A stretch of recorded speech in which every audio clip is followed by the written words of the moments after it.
মেয়েটা আমার ঘর থেকে বেরিয়ে গেছিল, আর সে ফিরে আসেনি। তাই আমাদের যে কতটা দুঃখ সেটা আমরা তো কাউকে বলে বোঝাতে পারবো না। যদি বিচার পাই একটু দুঃখ কমবে, এটাই। আমার মেয়েটার আত্মাটা একটু শান্তি পাবে, এটাই আমাদের আশায় বসে আছি। আর কি করবো, আমাদের আর কিছু করার নেই। গত 9 আগস্ট সকালে আরজি করের চেস্ট মেডিসিন বিভাগের মহিলা চিকিৎসকের দেহ উদ্ধার হয়। খুন ধর্ষণের ঘটনার অভিযোগের তদন্ত করছে সিবিআই। এরই মাঝে বৃহস্পতিবার প্রকাশ্যে নিহত পরিবারের সঙ্গে এক মহিলার কথোপকথনের অডিও। আরজি করের অ্যাসিস্ট্যান্ট সুপার পরিচয় দিয়ে 3 বার ফোন করেন এক মহিলা। 3 বার 3 রকমের তথ্য দেওয়া হয়। ওর একটু শরীরটা খারাপ হয়েছে, আপনারা কি একটু আসতে পারবেন ইমিডিয়েট? কেন, কি হচ্ছে কি? ওর শরীরটা খারাপ, আমরা ভর্তি করাচ্ছি ওকে, আপনি কি ইমিডিয়েট একটু আসতে পারবেন? কি হচ্ছে কি সেটা বলবেন তো? সেটা তো ডাক্তাররা বলবে আপনারা এলে। আমরা আপনার নাম্বারটা জোগাড় করলাম, করে জানালাম যে বাড়ির লোক হিসেবে আপনারা একটু তাড়াতাড়ি আসুন। কি হচ্ছে সেটা বলো না তুমি। শরীরটা খারাপ, ভর্তি হয়েছে হসপিটালে। ওর কি জ্বর হয়েছে? আপনারা একটু আসুন, জলদি চলে আসুন। কেন, খুব অবস্থা খারাপ? খুব অবস্থা খারাপ, হ্যাঁ খুব অবস্থা খারাপ, একটু তাড়াতাড়ি চলে আসুন। কি হয়েছে না সেটা বলো না। ওটা তো ডাক্তার বলবে, আপনি একটু তাড়াতাড়ি চলে আসুন এখানে। আপনি কে বলছেন বলুন তো? আমি অ্যাসিস্ট্যান্ট সুপার বলছি, আমি ডাক্তার বলছি না। ডাক্তার নেই ওখানে কেউ? আপনার মেয়েকে আমরা এমার্জেন্সিতে নিয়ে এসেছি, আপনারা আসুন, এসে যোগাযোগ করুন। ও কি হয়েছিল কি? ও তো ডিউটিতে ছিল। আপনারা জলদি চলে আসুন, যতটা তাড়াতাড়ি পারবেন। উনি সুসাইড করেছেন হয়তো, বা কিছু মারা গেছেন। পুলিশ রয়েছে, আমরা হসপিটালে সবার সামনেই রয়েছি, ফোন করছি। 3 বার ফোন, একবার এক এক রকম তথ্য, এ নিয়েই উঠছে প্রশ্ন। নিহত ডাক্তারি পড়ুয়ার বাড়িতে এমন বিভ্রান্তিকর ফোনের পেছনে কি রকম ষড়যন্ত্র? মৃত্যুর খবরে ষড়যন্ত্রের পেছনে কে বা কারা? যেটাই হয়ে থাক না কেন, শুরুর দিকে যে কলেজ অ্যাডমিনিস্ট্রেশন ঘটনাটিকে লঘু করার চেষ্টা করেছে, কিছুটা ধামাচাপা দেওয়ার চেষ্টা করেছে, এটা তো আজকে সামনে চলে এসছে। হ্যাঁ, তাহলে এটা কারা করলো, কেন করলো, এটা তদন্ত করে শাস্তি দেওয়া হবে, এটাই বলা। এটা তো একটা মেইন ফ্যাক্টর যে কারা শুরু থেকেই চেষ্টাটা করেছে ধামাচাপা দেওয়া, তথ্য প্রমাণ লোপাট করা, এটা ধরতেই হবে, নাহলে তো বিচার আসবে না কখনো। তাদেরকে কেন এখনো ধরা হচ্ছে না? তারাও তো সমানভাবে দোষী।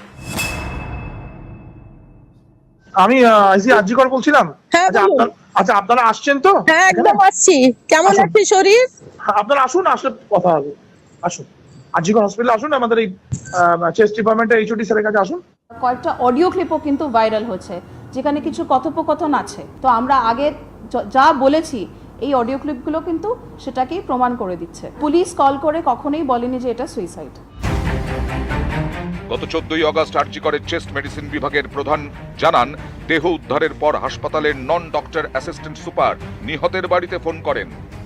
যে ফোনটা করা ছিল পরিবারের লোককে, এটা অ্যাসিস্ট্যান্ট সুপার ফোন করেছিল। অ্যাসিস্ট্যান্ট সুপার, এই একজনটা কে? অ্যাসিস্ট্যান্ট সুপার, তার নামটা বোধহয় কুশোদের সুচরিতা। আপনারা কখন জানতে পারলেন? সকাল 10:53 এখান থেকে ফোন করা হয়েছে অসুস্থ আছে। তারপরে আমরা বেরিয়ে আসছি, তখন আমরা বারবার ফোনে চাপ দিতে বলে সুইসাইড করেছি।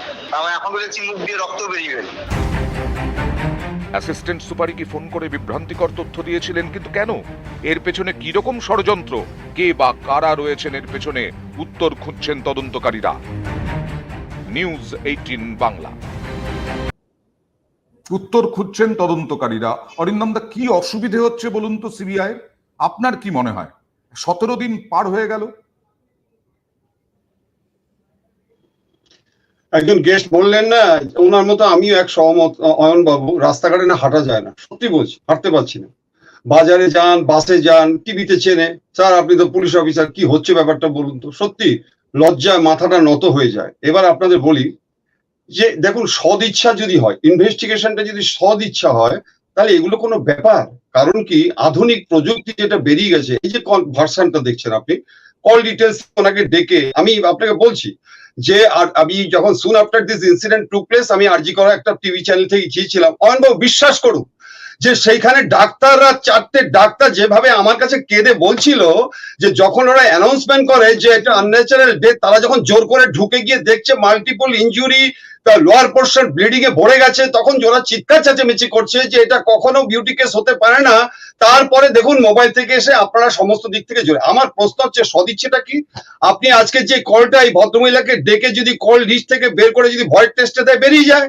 আজকে যে আন্দোলনটা আমরা করছি, আপনারা প্রথমে যে আলোচনা করছেন, আপনি আমাকে বলুন তো, দিকে দিকে শুধু ওয়েস্ট বেঙ্গল না, আমি বলছি উত্তরপ্রদেশ থেকে শুরু করে বিভিন্ন জায়গায় নারীদের উপর যে অত্যাচারটা হচ্ছে, আপনি আমাকে একটা শুধু এক্সাম্পল দিচ্ছি, যে ছেলেগুলো মেট্রো আজকে শিয়ালদা স্টেশন, হাওড়া স্টেশনে নোংরা ফেলে, তারা কি মেট্রোতে ফেলছে? তারা কি এয়ারপোর্টে ফেলছে? কখনো ফেলছে না, বাট বিকজ ইনস্ট্যান্ট পানিশমেন্ট আছে। আজকে এখানে আপনাকে একটা এক্সাম্পল শুধু দিচ্ছি, শেষ করব, যে আমি পার্কস্ট্রিট বলছি না, কামদুনি 2012, শিউড়ি 2014, কাকদ্বীপ 2015, কাটোয়া 2015, রানাঘাট 2015, হাঁসখালি যে মেয়েটাকে আজকে আগুন দিয়ে পুড়িয়ে পর্যন্ত শেষ করে দিল। শেষ করছি, মালদায় একটা 6 এর মেয়ে, আপনি আমাকে বলুন সেই ঘটনাটা। আমি জানি যে 6 এর মেয়ে ইনসাইড অফ দ্য স্কুল যেভাবে নাকি আজকে গ্যাং রেপ হয়েছে। পরবর্তীকালে আমি আপনাকে শেষ করছি, চোপড়া। আচ্ছা, আপনি আমাকে বলুন, এইটার সময় কিন্তু কেউ বলেনি আমি ফাঁসি চাই। আজকে আপনি আমাকে বলুন, যেহেতু এই এডুকেটেড ছেলে, আপনি আজকে দেখুন লর্ডস থেকে শুরু করে ব্রিস্টল ইউনিভার্সিটিতে আমি গিয়েছিলাম, ওখান থেকে সারা বিদেশে যে আজকে সমস্ত জায়গা সোচ্চার হচ্ছে, কারণ আমিও সত্যি কিন্তু বলছি, আপনাকে বলে রাখি, শেষ করছি, 41 সিআরপিসি তে আপনি দেখবেন যে অ্যারেস্ট আমরা মার্ডার রেপে করি, ওটা কিন্তু সেকশন না। 41 এ বিং সাসপেক্টেড প্রথম অ্যারেস্ট করা হয়। আপনি আমাকে বলুন যে আজকে এতগুলো ঘটনা সুপ্রিম কোর্ট পর্যন্ত বলছে এভিডেন্স আজকে লোপাট হচ্ছে, হাইকোর্ট বলছে, তাহলে কেন ইডি এখন পর্যন্ত তাদেরকে অ্যারেস্ট করে আজকে ডিসঅ্যাপিয়ারেন্স অফ এভিডেন্স, যেটা আজকে 201 এ 10 বছর জেল, আজকে কেন পিছিয়ে নিচ্ছে না? এই বক্তব্যটা আমি সাধারণ মানুষকে কি করে বোঝাবো, কাদের বলবো? কারণ অসুবিধা হলে তো আমরা থানায় যাব, অসুবিধা হলে তো আমরা পুলিশের কাছেই যাব। সেই পুলিশই যদি আজকে এতদিন ধরে লাগায় আধুনিক প্রযুক্তি, আজকে 3D স্ক্যানার নিয়ে চলে এসছে, এতটুকু কি আজকে নেই বলুন তো দেখি? দিনের পর দিন যাচ্ছে, আশ্রাচ্ছে, চুল আশ্রাচ্ছে, খেয়ে চলে আসছে। What is this? This principle should not be maintained by the কেন্দ্রীয় এজেন্সি, আমি বলছি।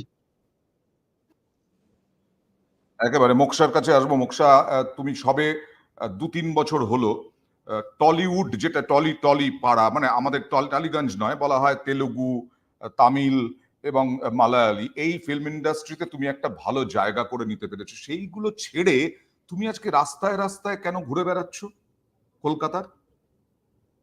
সব একটা তো সবকিছুর লিমিট থাকে নাকি? এবার দিনে একটা আমার ওয়ার্ক প্লেস থেকে, যেটা একটা সরকারি দপ্তর, একটা ওয়ার্কিং লেডি সে 36 ঘন্টা ডিউটি করার পর তার এই অবস্থা হতে পারলে, তাহলে দিনে দুপুরে যে কোনো ওয়ার্ক, একটা ডক্টরের সাথে এটা হতে পারলে, তাহলে তো আমরা এবার আর আর কত নোংরা জিনিস হতে পারে। তো আমি দেখলাম এবার দেওয়ালে পিঠ ঠেকে গেছে, আমার কাজ হোক না হোক যাই হোক, আর মানুষ বলে নিজেকে পরিচয় দিতে লজ্জা করবে যদি এবার পথে না নামি। অনেক হলো, এতদিন হয়তো অনেক কিছু ভেবেও ভাবতাম যে না ঠিক আছে, এবার প্রত্যেক দিন প্রত্যেক টাইমে আমরা দেখছি কিভাবে এভিডেন্স একটা সরকারি জায়গায় এটা হতে পারলে, তার মানে কত সরকার যেখানে ডিরেক্ট প্রশ্রয় দিচ্ছে, প্রথমে আমরা লোকাল গার্জিয়ানকে দেখবো, তারপরে গিয়ে আমরা হায়ার গার্জিয়ানকে গিয়ে দেখবো। তো আমরা দেখছি এরকম ভাবে লোকাল গার্জিয়ানও সমস্ত মানে ডেলিভারেটলি উনি, আমাদের প্রশ্ন এটা, আমরা তো আইপিসি জানি না, কিন্তু বেসিক তো জানি যে একটা তো আইন থাকে যে আগে অ্যারেস্ট তো করবে। অ্যারেস্ট করেছে রাইকে, এবার রাইকে যে করেছে, আর সঞ্জয় আরেকটা ধনঞ্জয়, আমাদের তো সেটাই মনে হচ্ছে আরেকটা ধনঞ্জয়। তো এতগুলো কাণ্ড হওয়ার পরেও প্রত্যেকবার দেখেছি সিবিআই আসবে, সিবিআই তদন্ত করবে, তারপরে কাউকে কয়েকটুখানি জেলের ভাত একটু এসি ফেসিতে থাকি, মানে এরকম একটা সেট হয়ে গেছে। তুমি কটা দিন কটা বছর থাকো, মানে যেরকম আমরা সিনেমাতেও দেখেছি, কিন্তু আমরা বিচার পাচ্ছি না। এতগুলো কেলেঙ্কারি, এতগুলো কাণ্ড। আমি এখন বাংলাকে যেহেতু মানে আমি যেহেতু বাইরে থাকি, বাংলা না একটা হাসির খোরাক হয়ে গেছে সবার কাছে। এবার যখনই বলছি তখনই তুমি বিজেপি, আমি নাম করে বলছি, তুমি নয় বিজেপি। এবার যখন আমি সেন্ট্রালকে কোয়েশ্চেন করছি, ভোটের আগে আমরা এত কিছু দেখেছি, এতগুলো গোষ্ঠীকে নিয়ে যখন বলেছে তখন চলে আসতে দেখেছি সন্দেশখালীর, মানে সব থেকে বেশি আমরা দেখেছি সেন্ট্রাল থেকে, আমাদের লোকসভার আগে সব থেকে বেশি বেঙ্গলে ভিজিট করেছেন সেন্ট্রাল থেকে। এখন এতটা দিন লাগে, এতদিন বাদে সিবিআই টেক ওভার করলো, যখন আর সিবিআই টেক ওভার করেও কোনো অ্যারেস্ট নেই, খালি সঞ্জয়কে পুড়ে রেখেছে, আর প্রত্যেকদিন উনি চুগলাচিটা সুন্দর করে যাচ্ছে। কি চলছে এটা? এবার যখন সেন্ট্রাল তার বিরুদ্ধে ভুরি ভুরি দুর্নীতির অভিযোগ, দেহ লোপাটের অভিযোগ মর্গ থেকে, যার বিরুদ্ধে অভিযোগ হচ্ছে যে এই যে একটা ভিডিও দেখাবো, যে তার নাকি বাউন্সার ছিল সন্দীপ ঘোষের বাউন্সার ছিল, সেই বাউন্সারকে ডেকে পাঠিয়েছিলেন কে? মানস বন্দ্যোপাধ্যায়, যিনি সন্দীপ ঘোষের জায়গায় প্রিন্সিপাল হিসেবে জয়েন করেছেন। তিনি তো ভ্যাবাচাকা খেয়ে গেছেন তার কথাবার্তা শুনে। আপনারা দেখেছেন, ভাইরাল হয়েছে এবং এটা সত্যি ভাইরাল, এটা সত্যি ঠিকঠাক ভিডিও এবং সেই জন্য আমরাও চালিয়েছি। আরেকবার দেখাবো, দেখুন কি অডাসিটি। ऐसा है, वॉइस ऐसे ही है मेरा। हम लोग का हर खान लोग का वॉइस ऐसे ही होता है। ঠিক আছে ভয় আসতে করুন না आप बोलून আপনি আপনি আপনি কি কি কিসের কাজটা করেন আপনি সেটা আমি জানা পাঠিয়েছে আমাকে। আপনি সঙ্গে কথা করুন, কে আছে বলুন আগে। সঙ্গে কথা করতে কে পাঠিয়েছিল আমাকে? এখানে কে পাঠিয়েছিল, কিসের জন্য? কতজন আছে আমি জানি না, আমি ওই সব দেখতে যাই না কি কতজন আছে, কি করতে এসছে। আমাকে ওই সব দরকার নেই। আমাকে যে এরকম ওপেন করে কি করা গেছে, আমি এরকম আছি। আপনি ফোন করুন। আরেকবার দেখাবো যে এইরকমই তারা গলার ভয়েস, এরকমই ভয়েস নামাতে বলছেন, তাও কি রোয়াব। এবং তিনি 40 লাখ টাকার গাড়ি চড়েন, এই আফসার আলী। এবং সন্দীপ ঘোষকে সিবিআই ডাকার পরেও তার এই রকম রোয়াব দেখুন। वॉइस मेरा ऐसा है, वॉइस ऐसे ही है मेरा। हम लोग का हर खान लोग का वॉइस ऐसे ही होता है। ঠিক আছে ভয় আসতে করুন না आप बोलून আপনি আপনি আপনি কি কি কিসের কাজটা করেন আপনি সেটা আমি জানা পাঠিয়েছে আমাকে। আপনি সঙ্গে কথা করুন, কে আছে বলুন আগে। সঙ্গে কথা করতে কে পাঠিয়েছিল আমাকে? এখানে কে পাঠিয়েছিল, কিসের জন্য? কতজন আছে আমি জানি না, আমি ওই সব দেখতে যাই না কি কতজন আছে, কি করতে এসছে। আমাকে ওই সব দরকার নেই। আমাকে যে এরকম ওপেন করে কি করা গেছে, আমি এরকম আছি। আপনি ফোন করুন। ক্যাফেটেরিয়ার মালিক হয়ে গেছিলেন আরজি করে এই আফসার আলী। বিনোদ, তাহলে কি সিবিআই, মানে আমরা তো সিআইডির ওপরে ভরসা রাখিনি, যারা আন্দোলন করছেন এই মক্সারা, পুলিশের ওপরে ভরসা রাখেননি, সিবিআই এর ওপরে ভরসা রেখেছিলেন। তাহলে কি পাচ্ছি আমরা? সিবিআই এর থেকে কি পেলাম? এবার কি সিজিও কমপ্লেক্স অভিযান করতে হবে? সোশ্যাল মিডিয়াতে কলকাতা পুলিশের রিসেন্ট যে পোস্টগুলো, তার নিচে কমেন্টগুলো দেখছো? সাধারণ মানুষ কলকাতা পুলিশ এবং হাওড়া পুলিশ এই পেজগুলোতে যে কমেন্টগুলো করছেন, তাতে বোঝা যাচ্ছে যে পুলিশের কাছে আমাদের যে কি পরিমাণে ক্ষোভ জমা হচ্ছে। এটা কি খুব সুস্থতার লক্ষণ? এটা কি খুব ভালো দিকে যাচ্ছে? প্রত্যেকে অনাস্থা প্রস্তাব, মানে একটা লক্ষণ দেখা যাচ্ছে প্রত্যেকটা পোস্টে তাদের। এবং তুমি দেখলে এই ভদ্রলোকই বলবো তো, যথারীতি মুখ দিয়ে স্বাভাবিকভাবে এটাই বেরিয়ে, ভদ্রলোকেরা ভদ্রলোক সবটাই উচ্চারণ করে। কতটা ব্যাকআপ থাকলে তবে একজন এই ব্যক্তি কতটা অডাসিটি দেখাতে পারে? ব্যাকআপ না ছাড়া তো কেউ এরকম ভাবে দেখাতে পারে না। এইসবের পরেও তাহলে কি ব্যাকআপ? প্রশাসনিক ব্যাকআপ, রাজনৈতিক ব্যাকআপ। খুব স্বাভাবিকভাবে পুরো রাজ্যটা চলছে এই ব্যাকআপের দ্বারা। যারা এই আজকে যে তোলপাড় করে বেড়াচ্ছে, দাপিয়ে বেড়াচ্ছে, এই দুটো ব্যাকআপে পুরো রাজ্যটা চলছে এবং হয়তো দেশও চলছে। কিন্তু আমি তো আমার ঘর দেখবো আগে, অয়নদা, তারপরে তো আমি বাইরে দেখবো। আমি একজন দেশবাসী বটে, কিন্তু আগে আমি রাজ্যবাসী। এই রাজ্যটা আমি বড় হয়েছি, আমি আজকে এই রাজ্যটাকে দেখছি দিনে দিনে ধ্বংস হতে, দিনে দিনে ধ্বংস হতে, প্রতিদিন ক্ষয়ছে।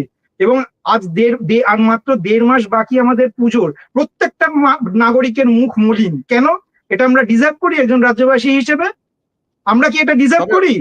তবে অরিন্দমদা, গোটা পুলিশ ডিপার্টমেন্টকে দায়ী করা কি ঠিক হচ্ছে? যেমন এই যে সোশ্যাল মিডিয়ার কথা বলা হলো, সোশ্যাল মিডিয়া সত্যি এখন পুলিশকে যেভাবে গালাগাল করা হচ্ছে, এটা তো গোটা ডিপার্টমেন্টকে গালাগাল করা হচ্ছে। সেই আমাকে তো কিছু হতে হলে পুলিশকে আপনার কাছেই যেতে হবে, দাদা সাহায্য করুন বলে। না নয় বাবু, আমি বলি, আমি ব্যক্তিগতভাবে অনেক অফিসার ইনচার্জ, আইপিএস অফিসার, তাদের আন্ডারে চাকরি করেছি। অনেক ভালো ভালো অফিসার আছে ভাই, অনেক ভালো ভালো অফিসার আছে, তারা রাত দিন পরিশ্রম করছে। যে দাদা যে কথাটা বললেন, সত্যিই তো পুলিশের কি দরকার আছে? তুমি আগে ইনভেস্টিগেশন করে এইভাবে পোস্ট করে যাচ্ছ, মানুষ কি গালিগালাজ দিচ্ছে, কি গালিগালাজ দিচ্ছে। আমি যে দেবাশিস বলে সার্জেন্টের চোখে লেগেছে, আমি ফেসবুকে দেখুন লিখেছি যে আমি খুব, আমরাও তো জীবনে আজকে অপারেশন করতে গিয়ে পড়ে যেতাম, কিন্তু দেখুন আমাকে কিভাবে লিখছে যে আপনি দালালি করবেন না। কিন্তু আমি আপনাকে আজকে একটা কথা বলতে চাচ্ছি। প্রশ্ন হচ্ছে যে ফ্রম দ্য ভেরি বিগিনিং কোন